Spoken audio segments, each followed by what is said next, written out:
Hello everyone, आज हम find करने वाले हैं द डायमेंशंस ऑफ इंडक्टेंस और डायमेंशंस ऑफ कैपेसिटेंस।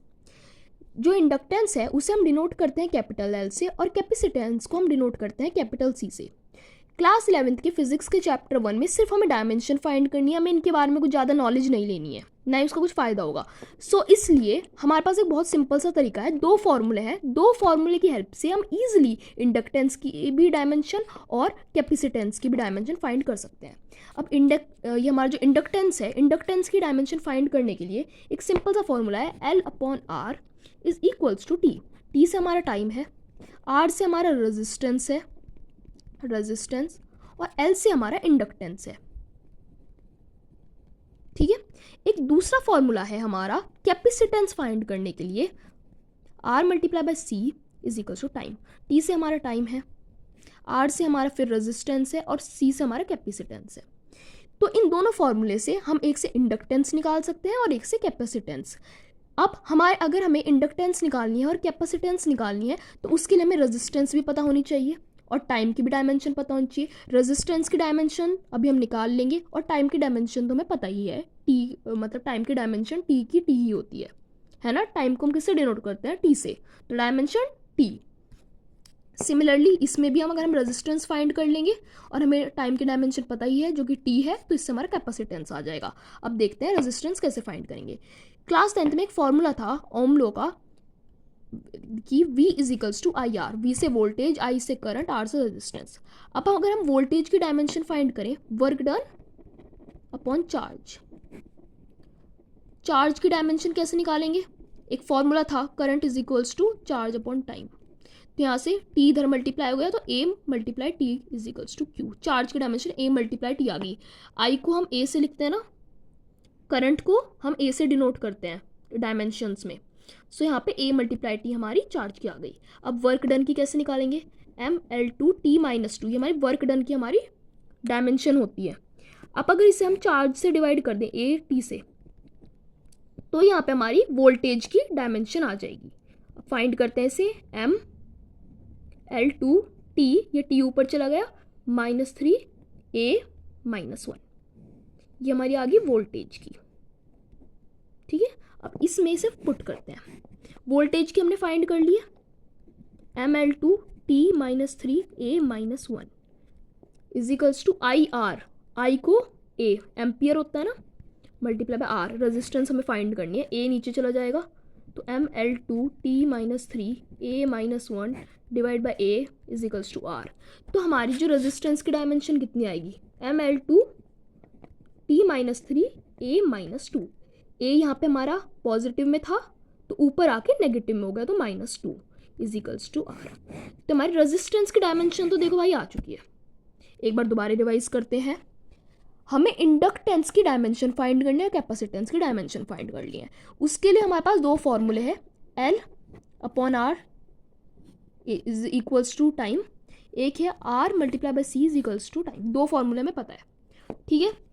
ये हमारा इंडक्टेंस हो गया, ये रेजिस्टेंस हो गया, ये टाइम हो गया, ये कैपेसिटेंस हो गया, ये रेजिस्टेंस हो गया, टाइम हो गया।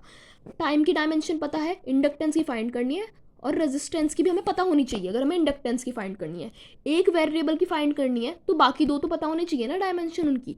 तो इसके लिए मैंने रेजिस्टेंस की डायमेंशन कैसे निकाली? V is equals to IR से। V क्या होता है हमारा? Voltage, work done upon charge. अब चार्ज की भी डायमेंशन नहीं पता तो क्या करेंगे? I is equals to charge upon time, current is equals to charge upon time से T को इधर मल्टीप्लाई कर दिया, करंट को A से डिनोट करते हैं, तो चार्ज की dimension A multiply by T आ गई। चार्ज की डायमेंशन आ गई। अब हमें वर्क डन, वर्क की डायमेंशन हमें पता है ML/T-2, तो वर्क डन की भी इतनी होगी। चार्ज की अभी भी फाइंड करी है, डिवाइड कर दिया उससे, M का M ही रहा, L का L² रहा। यहाँ पे T हमारा पॉजिटिव था, ऊपर जाके नेगेटिव हो गया, -3 हो गया। A पॉजिटिव था, ऊपर जाके -1 हो गया। वोल्टेज की डायमेंशन आ गई। V is equals to IR वाले फॉर्मूले में वोल्टेज की डायमेंशन रख दी। ये I को हम एम्पियर से डिनोट करते, A से नीचे लेके गए, यहाँ पॉजिटिव था, ऊपर जाके -1 और -1 -2 हो गया। रेजिस्टेंस की डायमेंशन आ गई। रेजिस्टेंस की डायमेंशन आ गई, यहाँ पुट कर दो, यहाँ पुट कर दो, टाइम की पता ही है, इंडक्टेंस भी आ जाएगा, कैपेसिटेंस भी आ जाएगा। देखते हैं कैसे। अब देखो क्या फॉर्मूला है, L/R is equals to T। L क्या है इंडक्टेंस, आर क्या है रेजिस्टेंस, टी क्या है टाइम, एल डिवाइडेड बाय क्या है हमारा रेजिस्टेंस, क्या फाइंड करा है अभी M L two T minus three A minus two, M L two T minus three A minus two, ये हमारा यहाँ पे हमारा टी है ना, टाइम को भी तो हम टी से डिनोट करेंगे ना, इसकी डायमेंशन को भी, तो एल अगर फाइंड करना है क्या हो जाएगा एम, ये हमारा एल क्या ये इंडक्टेंस, इसे लेंथ मत मान लेना, ये हमारा इंडक्टेंस है, कभी कंफ्यूज हो जाओ, एम ये यहाँ पे जाके हमारा मल्टीप्लाई हो गया इसके साथ, एम एल स्क्वायर टी क्या हुआ हमारा टी माइनस टू, ये प्लस में प्लस, ये हमारा कितना हुआ यहाँ पे plus one minus three minus two A minus two, dimension आ गई इंडक्टेंस की, इंडक्टेंस की डायमेंशन आ गई। अब हमें फाइंड करनी है the dimension of capacitance, capacitance की डायमेंशन फाइंड करनी है, कैसे करेंगे, R multiply by C is equal to T, R की डायमेंशन क्या थी हमारी ये M L two T minus three A minus two multiply by C capacitance is equals to T, time है ना, टाइम की डायमेंशन को हम टी से डिनोट करेंगे।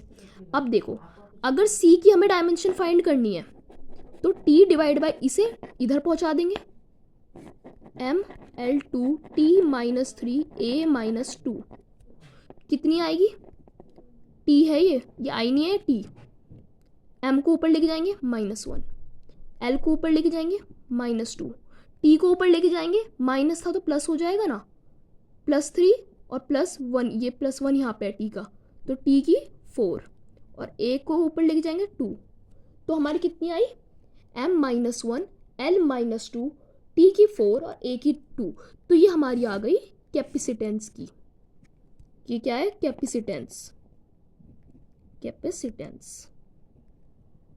सो यहाँ पे हमारी डायमेंशन आ चुकी है। एक बार दोबारा से रिवाइज करते हैं, इंडक्टेंस एल कैपेसिटेंस सी, ये दो फॉर्मूले हुए, इसके लिए हमें रेजिस्टेंस की डायमेंशन चाहिए थी, रेजिस्टेंस की डायमेंशन ये हमारा हमने 10th में ओम लॉ से पढ़ा था, V equals to I R, ohm law में हमारा V यहाँ पे वोल्टेज, I करंट, R से रेजिस्टेंस, V से work done upon charge, work done हमें पता ही है ml2 t minus two, charge का AT आ गया यहाँ से करंट के फॉर्मूले से, V की डायमेंशन आई, V की डायमेंशन आ गई, I की एम्पियर होती है, रेजिस्टेंस की फाइंड कर दी, रेजिस्टेंस की फाइंड कर दी, इस वाले फॉर्मूले में लगा दी, इस वाले फॉर्मूले में लगा के L की आ गई, अब दोबारा से इस वाले में कैपेसिटेंस की फाइंड करने के लिए रेजिस्टेंस की इसमें डाल दी, इसमें डाल दी तो इसकी आ गई, तो इंडक्टेंस की डायमेंशन हुई हमारी M, यहाँ पे हमारा ये क्या है M क्या होता है मास, मास लेंथ की पावर 2, टाइम की पावर माइनस टू, और ये हमारा क्या है ये ए से करंट, करंट की पावर भी माइनस टू।